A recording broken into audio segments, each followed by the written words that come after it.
All right, everybody. Thank you guys for joining us this evening. So this evening we've got a great guest, and it took me a little bit to get him on here, but I'm so glad that he ended up coming on because I really admire him and all the stuff that he does. So, guys, tonight's guest needs no introduction. He is a multi-talented phenom in the urban gardening community, and dare I say, somewhat of an urban homesteader.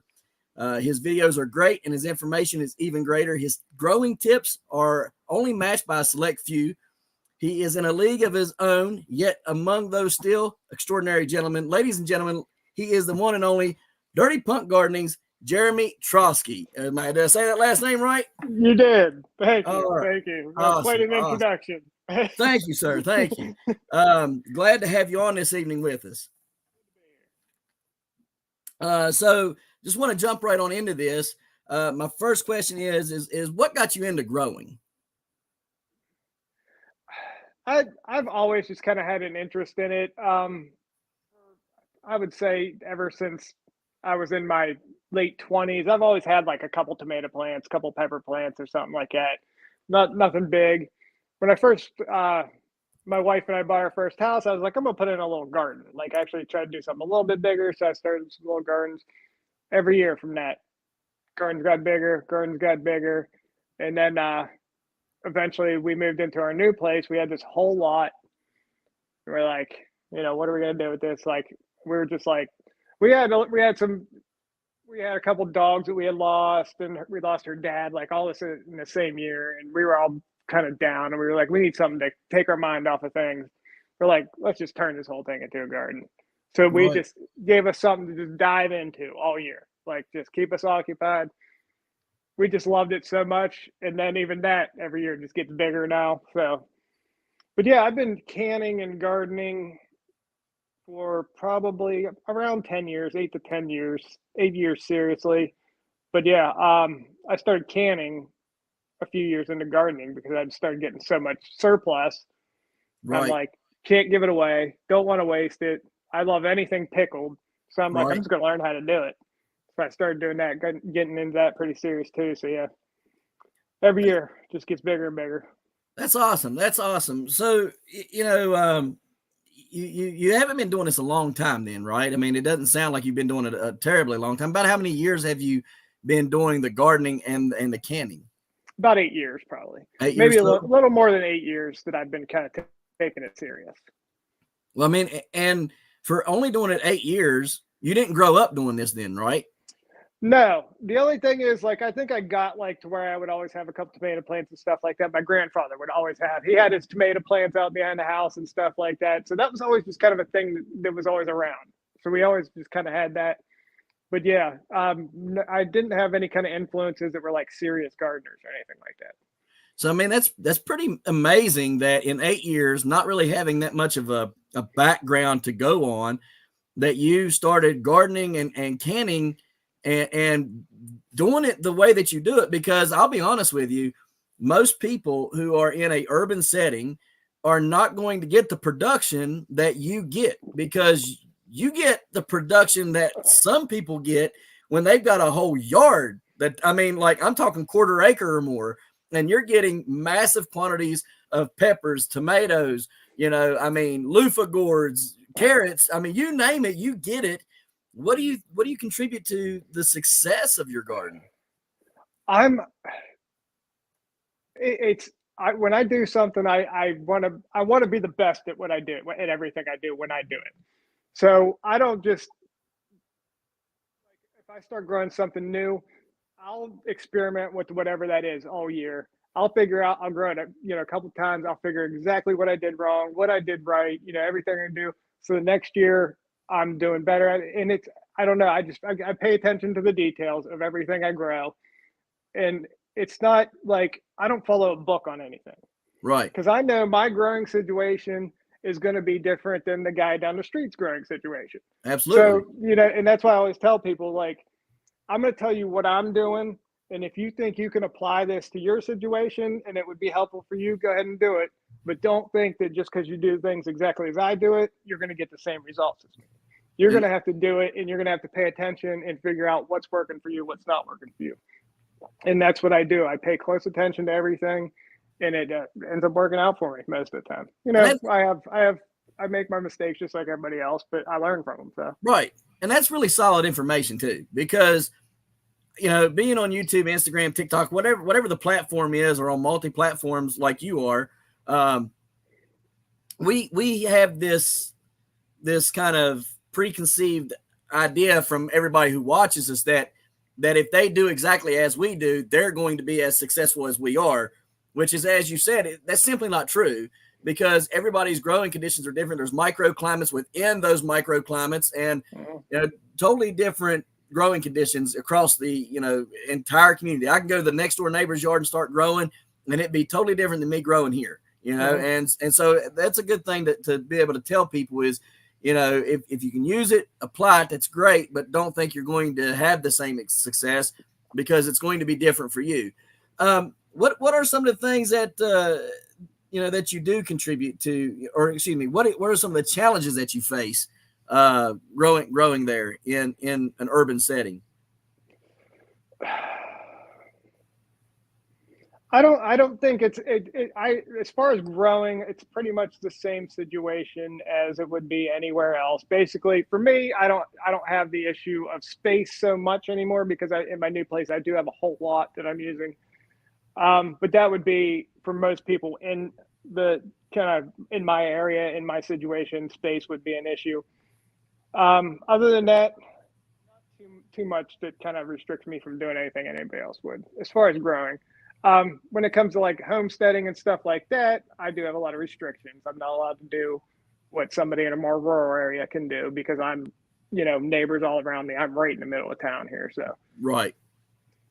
So but I'm gonna keep pursuing that more. I'm gonna push the limits and see what I can get away with.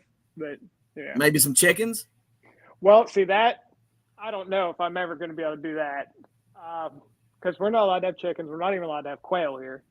Oh, wow. Quail I am going to do, though. I've got plenty of them. If you need any, and I'm hatching tons out, I'll send them to you, bro. So I figure that's going to be one of the things that I'm first going to kind of push and see if I can, show. And I feel like if I could show them that I can do it responsibly and not be a nuisance to the neighborhood, right? then I can kind of start kind of changing these restrictions they have here a little bit. But yeah, I think as long as I do it and I'm not like a total pain in their ass, that we can kind of work together on it. Right. Absolutely. So is there any way that that you think that let me see how to word this one. If you were to get these restrictions kind of relaxed, I guess is the best thing, right? I guess relaxed. What all would you like to try on there besides quail? What I mean, would you like rabbits? What all would you like to try? So I would like to try chickens. I'm thinking maybe if I can that's what I'm saying. Like if I can really show like, hey, this can be done responsibly. Like not everybody's going to be like, the Beverly Hillbillies out here dropping everybody's property values and everything. Because I understand that. Right. Absolutely. Yep.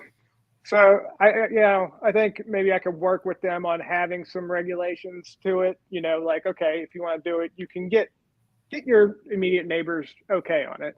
Have them sign off on it. There's some things you can do to do this to where you're just not like, bothering everybody in the neighborhood. So I think we can work towards it. I think so. That'd be cool. Do you think you're ever going to get so big as far as gardening that you're going to need more space, and that you might be able to, might go to these neighbors who aren't using their space and kind of do like the urban gardener does out west and, start talking them into doing some food for, trade on using some of their land? I actually got my eye on a property right now. I'm thinking about doing, I'll probably always I'll have my garden, but I have a shop. I'm in my shop right now. I have a screen printing shop. So the next block over, there's a big empty lot, big, probably like a 4 parcel lot. It's just completely empty. Wow. And I would like to actually get into like an actual farm, some high tunnels, stuff like that.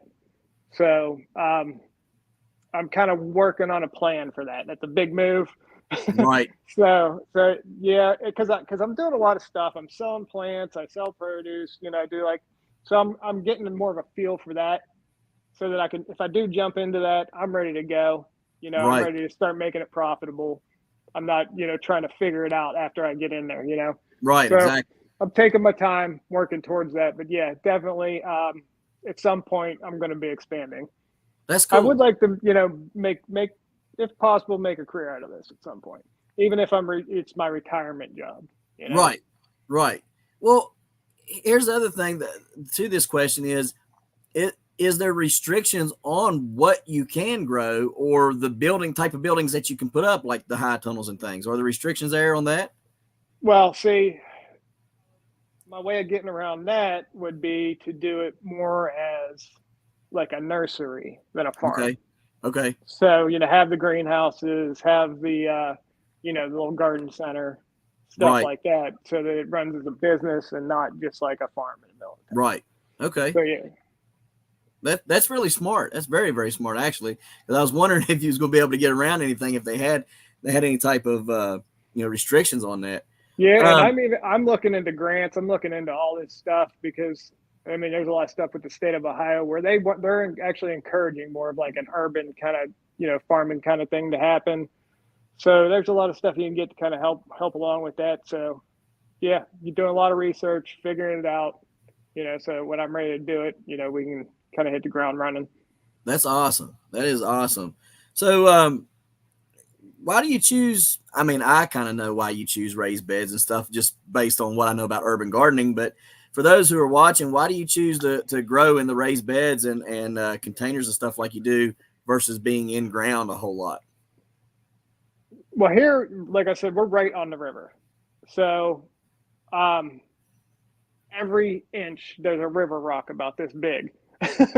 So and it's just, I mean, it's just not great soil to grow in, first of all. And there's just so many benefits to raised beds in general.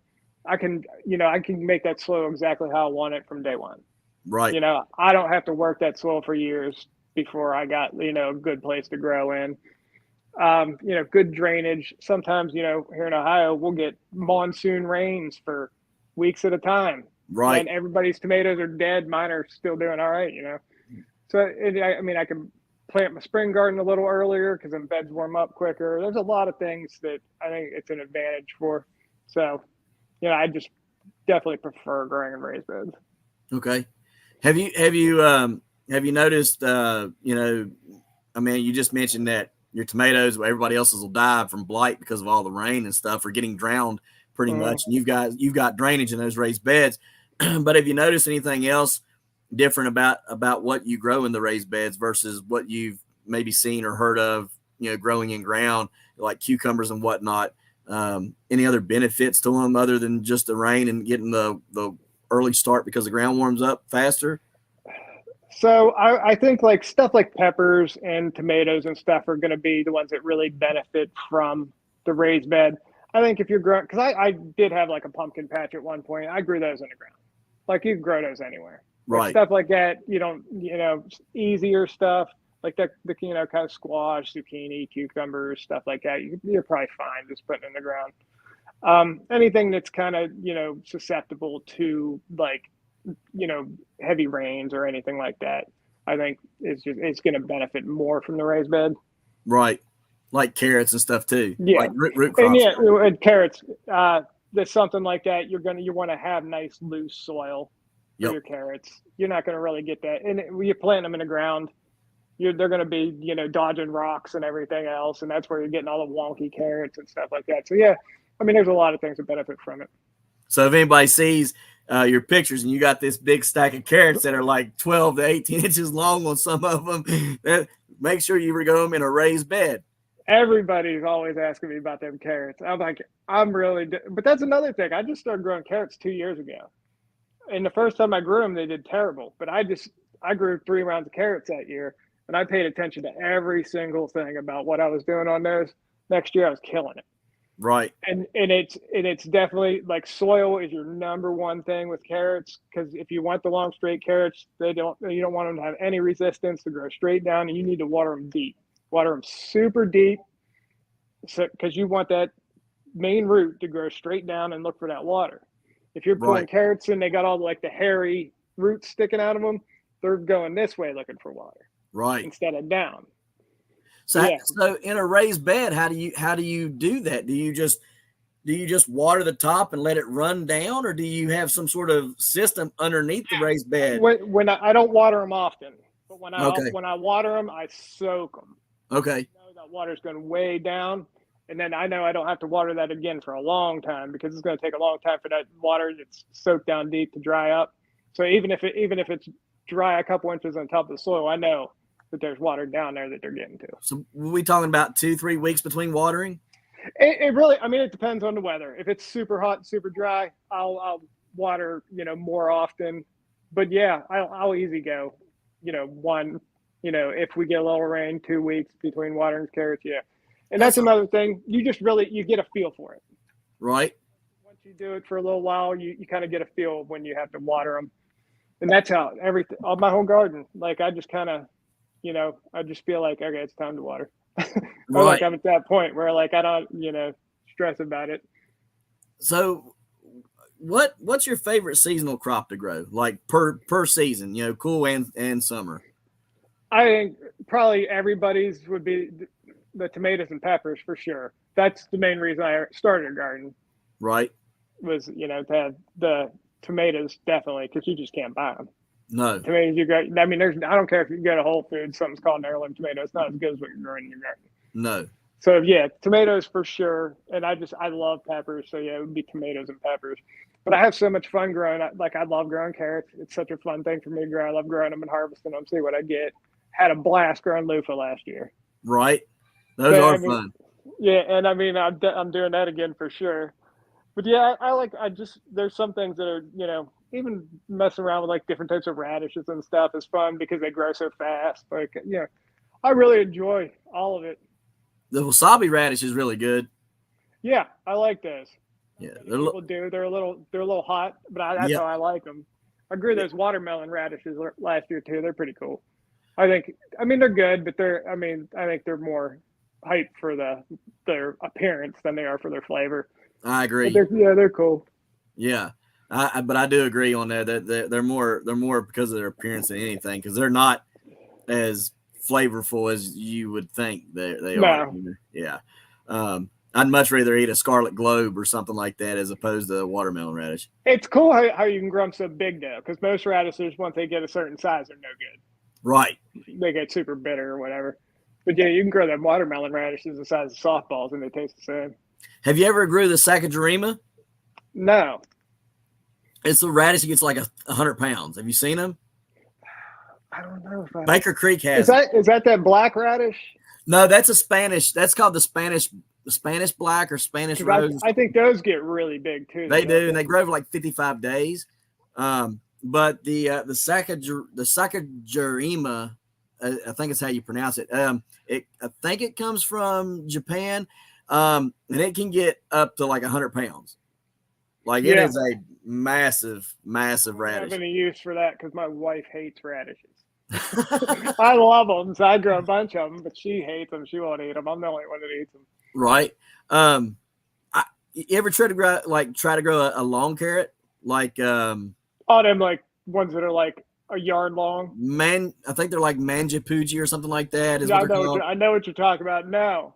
I don't even know. You would have to have the right kind of soil for that. Right. Because I mean, how do you even harvest it? Trash can. So yeah, you would need something.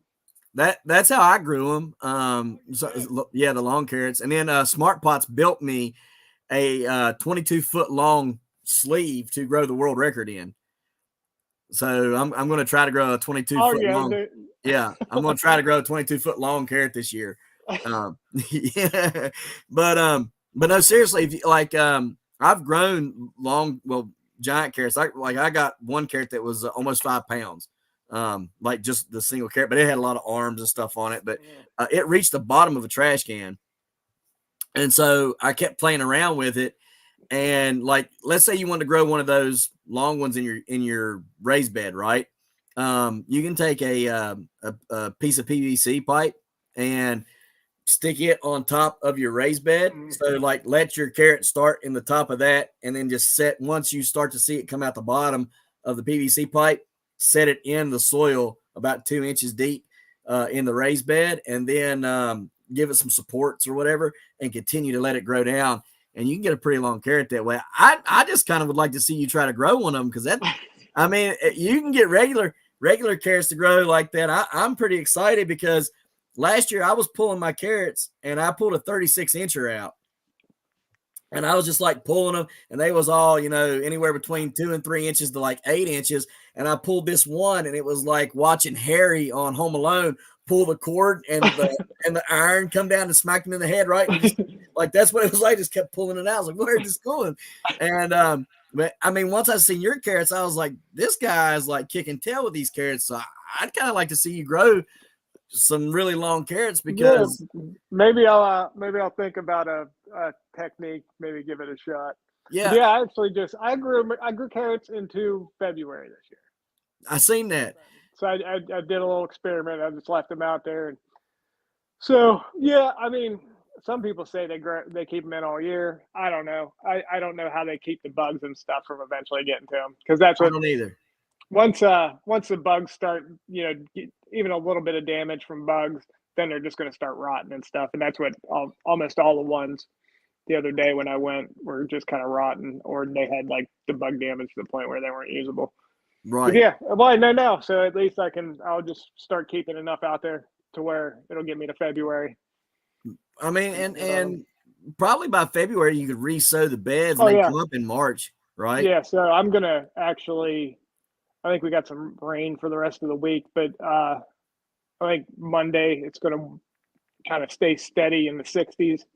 So I think that'll be a good time for me to get a lot of spring stuff in. So I'm going to do carrots, lettuce, radishes, some green onions. I'll get a bunch of herbs started in the greenhouse. That'd be cool. Though earlier start on my spring garden this year. Do you put sand? Do you put any sand in your beds where you're going to grow carrots at, or it's just complete compost? When I do the initial fill in my beds, it's 50-50 topsoil and leaf compost, which I've delivered.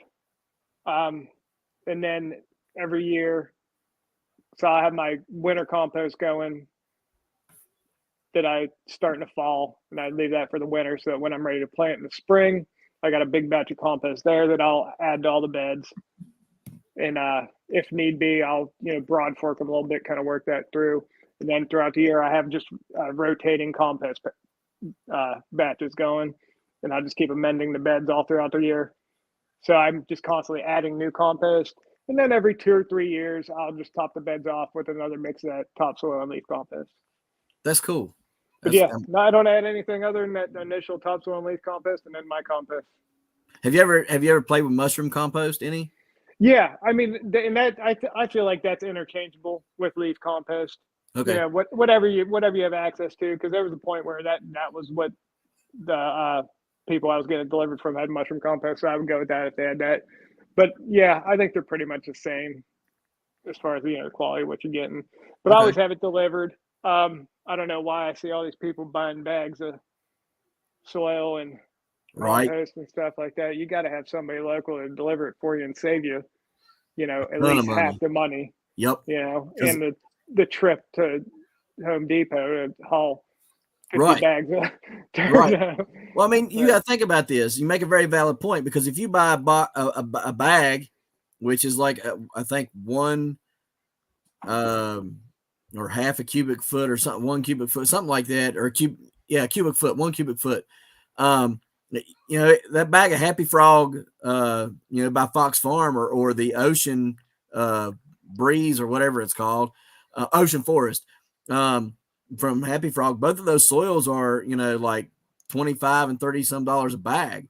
Well, I mean, you ain't getting far with a bag.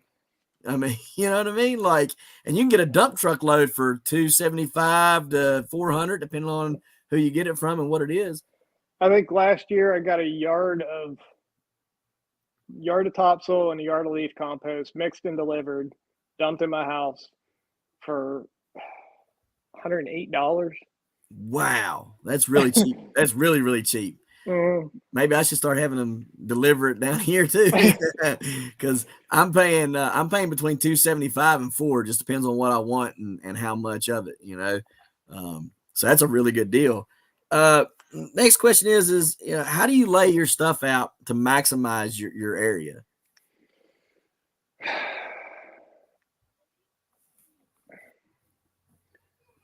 There's no real like I try to plan my garden every year, and then when it comes down to like getting into it, everything changes.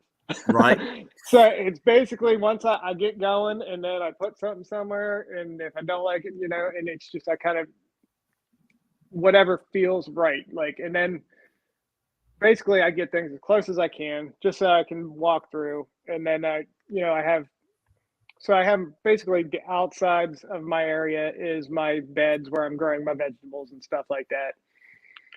And in the center, it's all flowers and stuff. So I got a big old pollinator area. I got some natives and I got some non-natives and all this stuff, but it's just like booming ecosystem there all summer, like this oasis in the middle of the town here. Right. And then wherever I have other room, I'll throw a grow bag in, do another pepper plant there, whatever.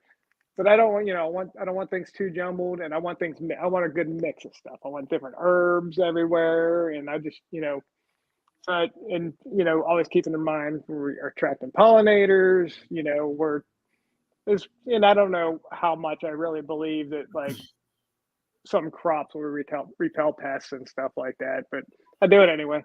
Right. You know, Right. doesn't hurt. You know, Right. all my beds have marigolds in them. And I got basil everywhere and all that stuff. So, but yeah, I feel like I make a really good use of my space. I could fit more stuff in there, but I also like it's basically my living room in the summer. Right. Like Yeah, it's where you're gonna hang out. we got this big double chair there with the umbrella, and then we hang out there. I mean, that's literally where we spend all our time in the summer. So I like to like be able to be in the garden. Yep. I got I Wish a understand. hammock to put under the roof arch this year. Like, I mean, that's where we are. That's where we spend all our time. So, yeah, That's awesome. it's more than just, you know, a place to grow food for us. It's really just like kind of our happy place where we just like to be all year. Right. Feel good being out there, looking at what I did. Right. And I Yeah. completely get it. I totally understand that. There's no place I'd rather be than outside in the garden and growing and getting to watch it and say, oh man, I grew that from a seed, you know, and now it's producing food for me. You mentioned pollinators a second ago. What do you think about bees? I mean, are bees allowed up there? I mean, For me to have bees, right. I would say probably no. I would guess it is probably a hard no. Because our neighbors are so close. Right. If they would swarm, I could probably Right. be in some legal issues. Right. Right. So, and then there's the fact that my wife is allergic to bees. So. Oh yeah, no, you don't want that. Yeah, no, yeah, no. But so she honestly, she doesn't even care because she's brought it up before because she would really like to have them. But yeah, I don't think that's ever going to be a possibility. So, what all pollinators do you see up there then? Because, I mean, do you see honeybees flying around or? Yeah, tons of them. Everything: honeybees, bumblebees, butterflies. I mean, everything. They even stuff like that. I hadn't before last year. I hadn't seen grasshoppers in years. I don't know why. Right. Now there's just tons of them all through my yard. So I mean, everything just kind of finds their way there. That's cool. So yeah, I mean, I just got everything you could think of there, and even just tons of wasps, which a lot of people don't like, but they're great pollinators. I think They they're are. probably they're the best pollinators in the garden as far as I'm concerned, and they don't bother me one bit. I'll sit out there and they're just all over the place. And I'm telling you, if you got problems with wasps and you think they're bothering you and stuff, put water out for them. Water? Yes. Really? They're not bothering you because they don't like you. I They feel like they're want the sweat bothering off you. of you. They're thirsty. They're looking for something. They're looking for Huh, something you have. right. I put a little plate out with marbles in it, and I put just enough water to be right below the marbles, and it's always full. Just washed in there all the time, drinking water. They don't bother us one bit. We never get stung. Never. I mean, they don't swarm at us. Anything. That's crazy. Yeah, I'd have, I'm telling you, it works. I'd have never thought that in a million years. Because I don't like the only thing that I don't like, so my property is covered. Like I got honeybees just down from me. Like I'm talking like a quarter acre of bee boxes, bunches of them. And then I'm going to get some for here myself. Um, but I got an acre that's fenced in, and the posts all always end up getting carpenter bees, right? And they'll be in my daggone pumpkin patch, and you'll see them flying in there. And then I'll walk by and brush a leaf, and I'll get stung, you know. And I'm like, what the heck, man? Like, just leave and get out of here. Like, like, because they just sting you for no reason. And it aggravates me. But I always see the wasps, and I never bother. The wasps never bother me, like the big red wasp and stuff. I'm just like, oh, okay, cool. They're there, they're hanging out and doing their thing. But the one thing that I don't allow stay around is hornets, because Oh these, no, yeah, no. yeah, Hornets are they're good for nothing. right, yeah. They're not pollinating. They're not doing anything. No, they're like killing, Yeah. like they're killing the wasps and everything else, right? Yeah.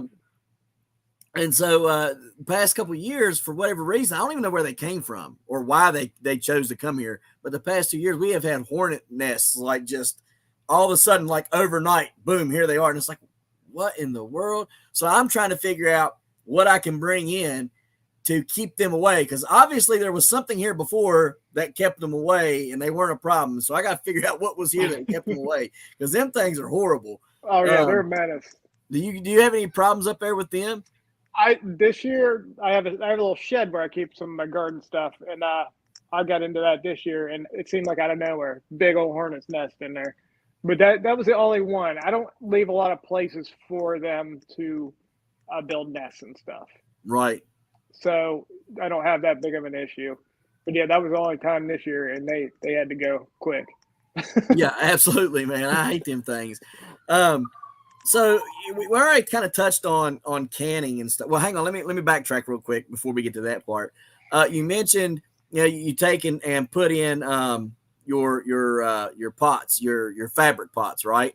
What do you like growing better in, or does it really matter? Do you like growing in the raised beds more than the fabric pots, or do you like or do you like them for different reasons? Well, see I don't use like regular grow bags. I actually make my own out of burlap coffee bags. That's interesting. So okay. We got a little coffee shop in town, and I tell them whenever you get coffee bags, keep them, give them to me. I just roll them down to however tall I want them. Fill them with dirt. It's like a grow bag, and I could fit some of the dirt in those, but I don't even use potting soil or anything. I just use my garden soil because it's basically like a little raised bed. Right. And they do exactly the same in those bags as they would in the raised bed. I wouldn't have thought to even have done that. Is the burlap tight enough that do you get any leaching of the soil out of there? No. I mean, that's cool. They're only good for about a year. Okay. That doesn't bother me. I'll just take that burlap's all broken down, throw it in the compost bin, shovel it into a new bag. Because I get enough of them that I can just replace them. So that's cool. I think they look cool too. For whatever reason, I thought you were putting grow bags inside of there and using them to carry them around. That's what I thought you were doing with them. That's pretty cool, man. I use burlap for a lot of stuff. If I do like hanging baskets and stuff like that for flowers and stuff, then I'll line those and stuff like that. Coconut fiber, I'll use burlap inside those and stuff. Yeah, I use it for all kinds of stuff. That's awesome. Anytime I can get something for free, I'll find some way to use it.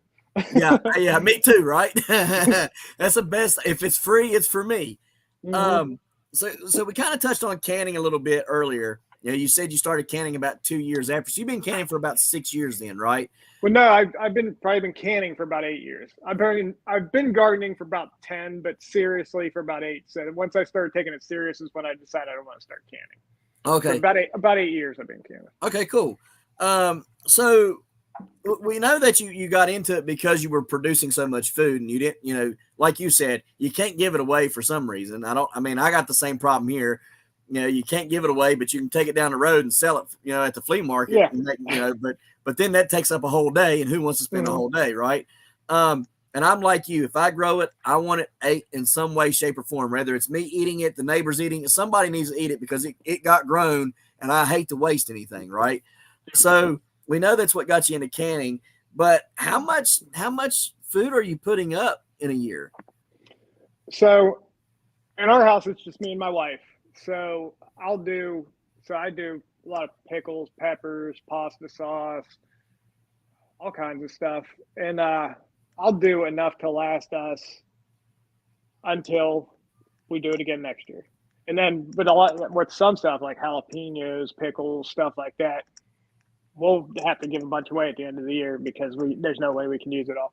So I mean, I haven't bought a jar of anything pickled in years. That's cool. So yeah, so we definitely, we could easily do enough for a family of 4, but man, it's a lot of work.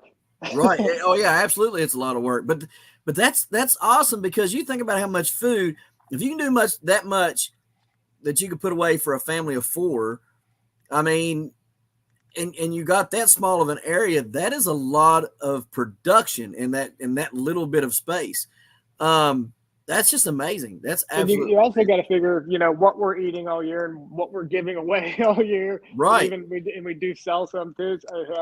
We get way more than we could possibly use. That is insane that you're putting out that kind of production. I'd kind of like to turn you loose on an acre and see what you could do. Well, that's what I'll see like some small farms and stuff like posted on Facebook what they have for sale and stuff. I'm like, I'm producing more than some of these small farms. Right. I mean, and that's what I'm saying. Like whenever I found you, on Instagram, I was blown away after watching several videos. I was like, no, this guy's got to have more land somewhere because there's no way that he's producing that much on there. But if you sit back and watch, I mean, your stuff is putting out pepper after pepper, tomato after tomato, whatever it is. I mean, it's kicking butt. And like you said, there's a lot of farms that ain't putting that out. It's amazing that you get that kind of production there. And people are like, well, you're only doing 16 tomato plants. Like, I'm doing 30. I would never be able to use tomatoes from that. Like, I would never be able to do anything with them. It would be way too much.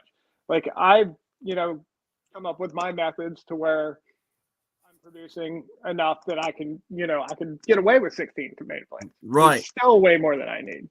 So yeah, I mean, I'm not going to go, overdo it just because, right. to like prove to somebody, that right. I've got I know what you mean. I know exactly what you mean.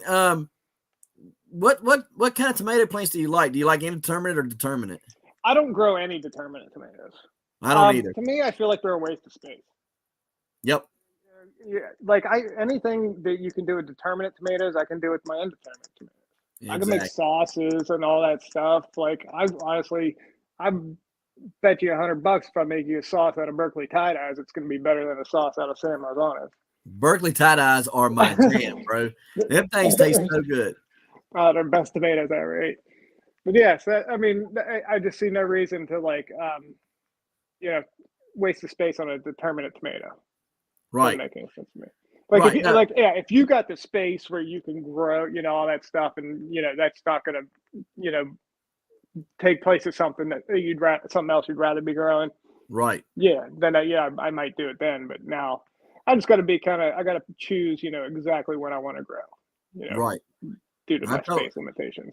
Right. I totally understand that because I'm I grow 80 different varieties of tomatoes, and try to get at least 2 to 3 plants of each one to grow. And I'm the same way with peppers. I'll grow, anywhere between 80 and 100 different pepper plants of different varieties, and try to get at least 2 to 3 of those plants going.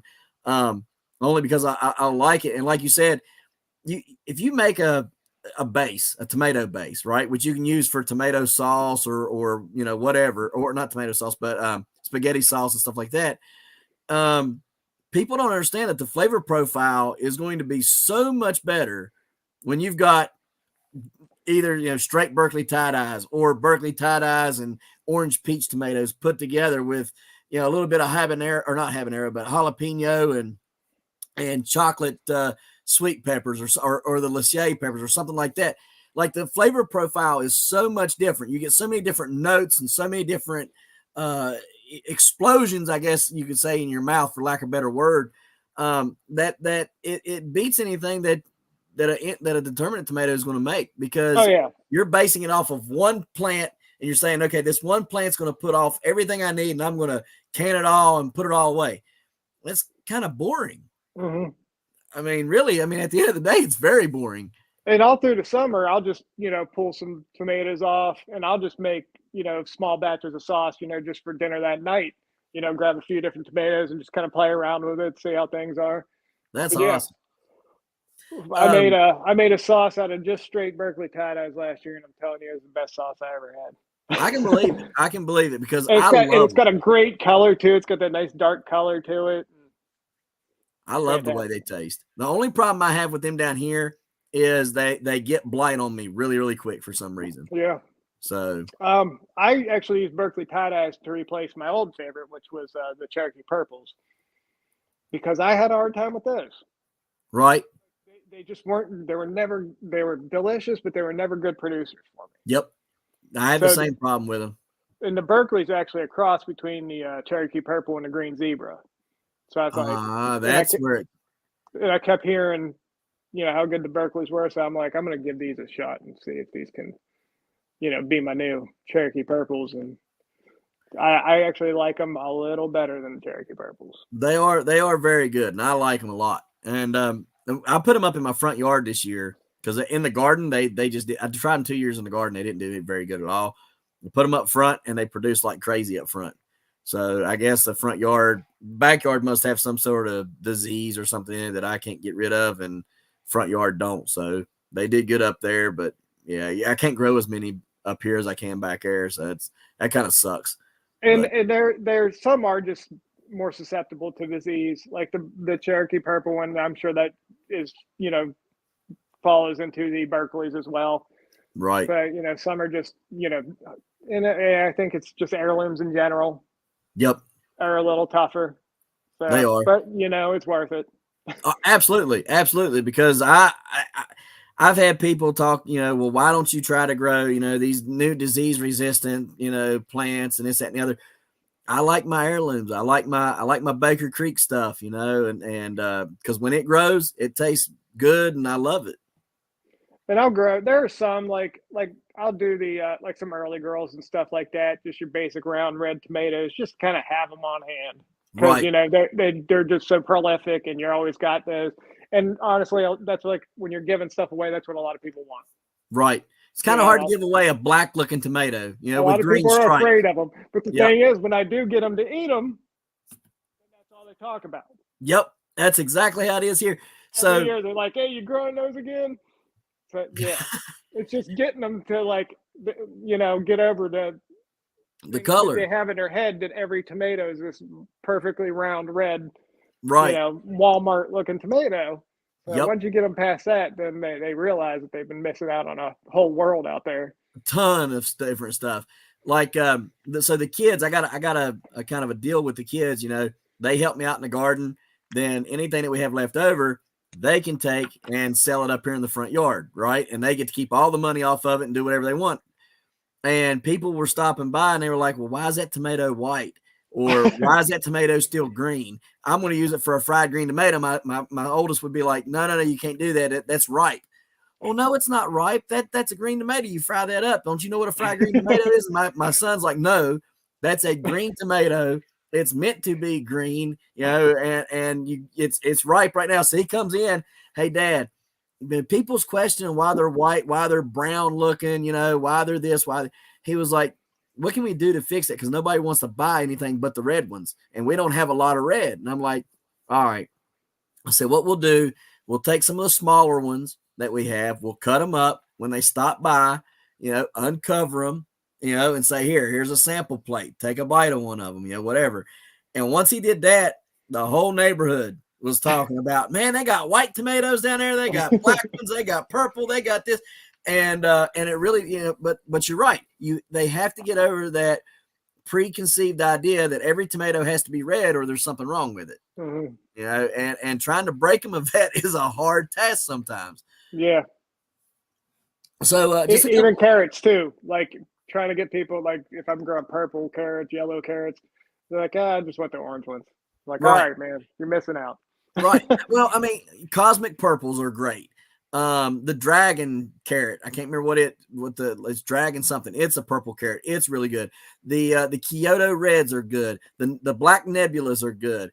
The Yukon something another or what is it called? Something gold. Maybe it's not Yukon. Uzbek Goldens. That's there you go. My favorites.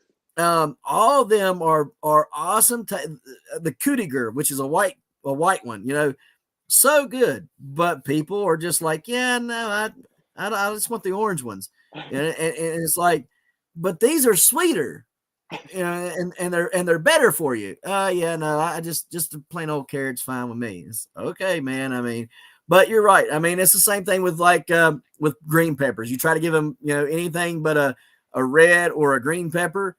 You try to give them a brown pepper, and it's a whole lot sweeter, or a black pepper, which is sweeter, and they're like, no, you got any just regular green bell peppers, I mean, they're not willing to step out of their comfort zone. So I'm getting people there though. I actually was out in the garden a little bit today, and some guy walked by, and he's like, he always grows tomatoes, but he always just grows the basics.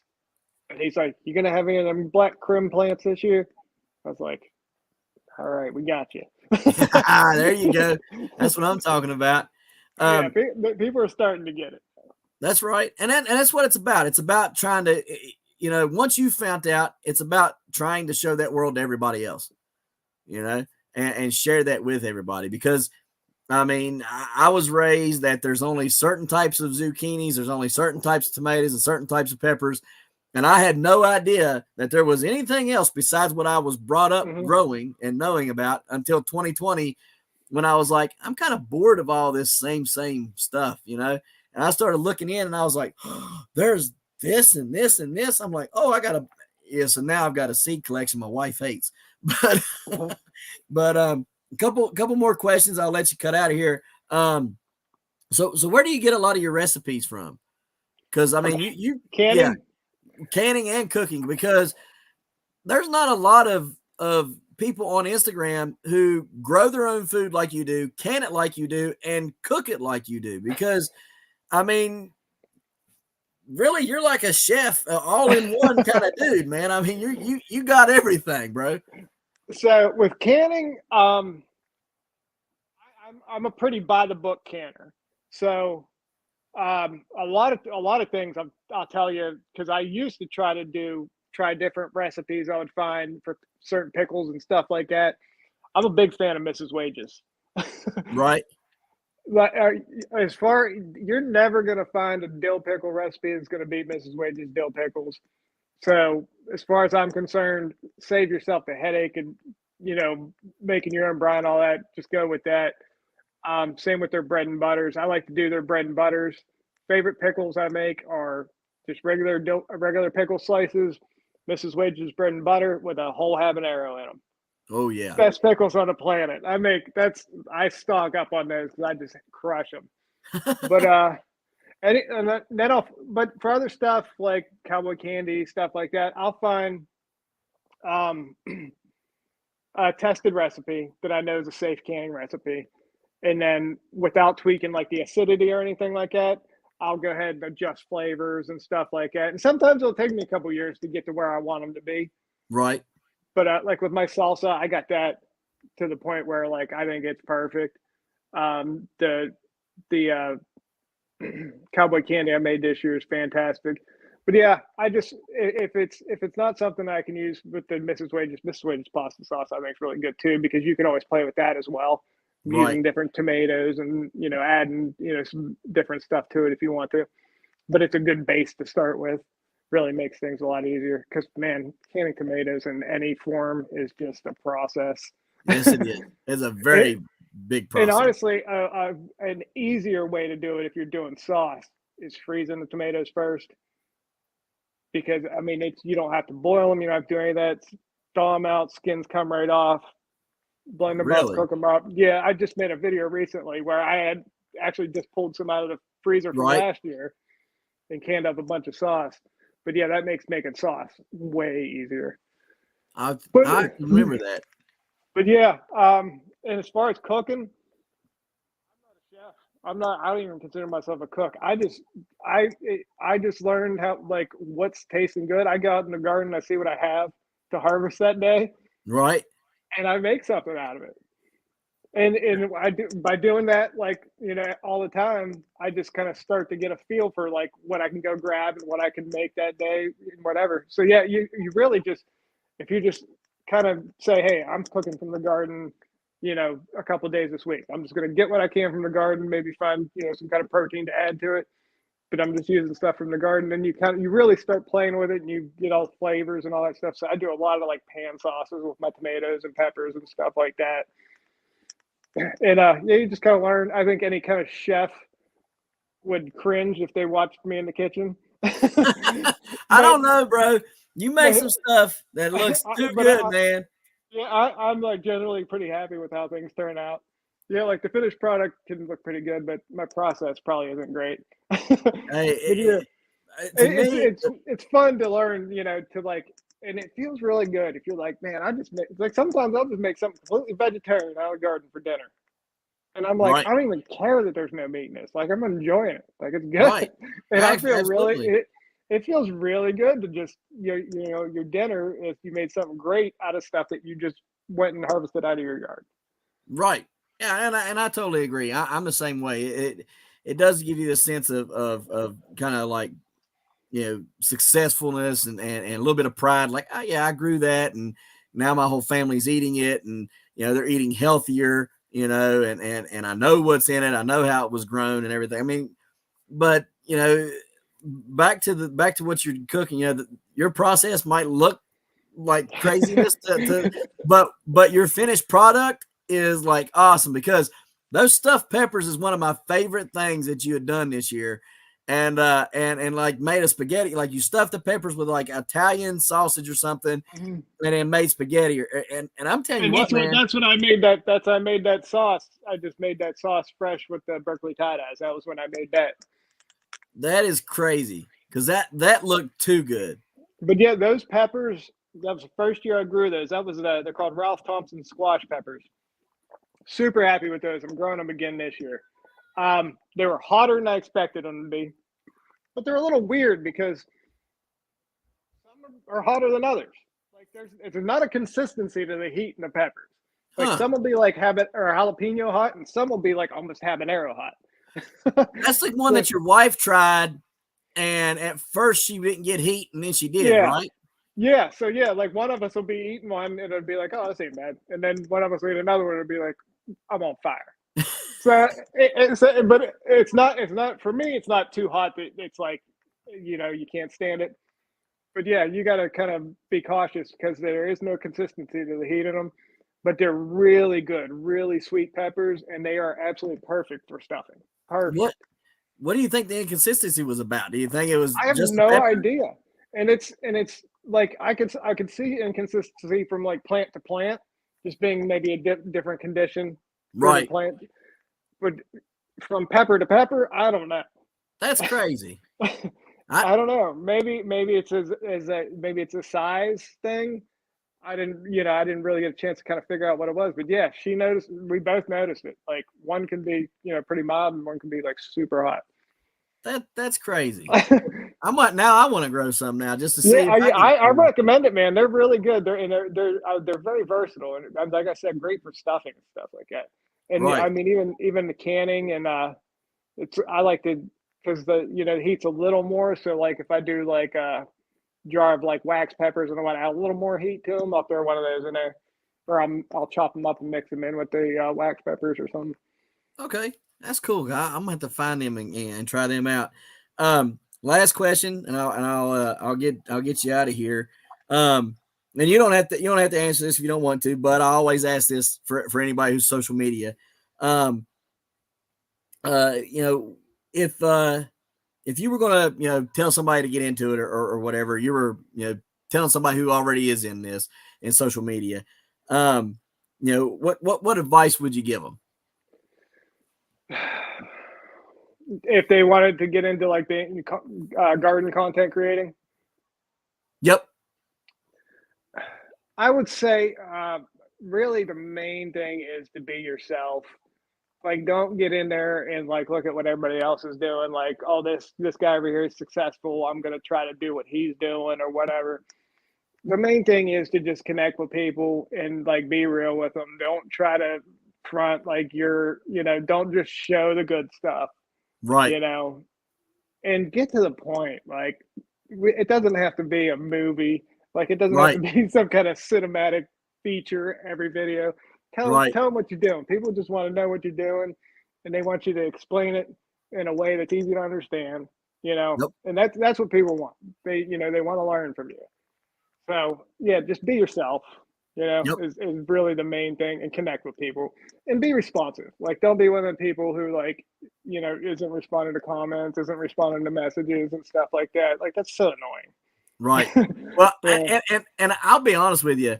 When I first wrote you, I was like, I done wrote so many other people. I was like, he'll never write me back. And you like that. I mean, you were just boom. And I was like, you got to be kidding me, man. Because you're right. There are so many people who I don't know if they're just antisocial or if it gets to their head that they're bigger and you're not, or what the problem is, but they definitely won't answer you, And I mean, you can have a legitimate question about something and they're just nothing, right? And there, you're right. there, there are a lot of people that see it, they'll see it as competition. Right. They want to be the top dog.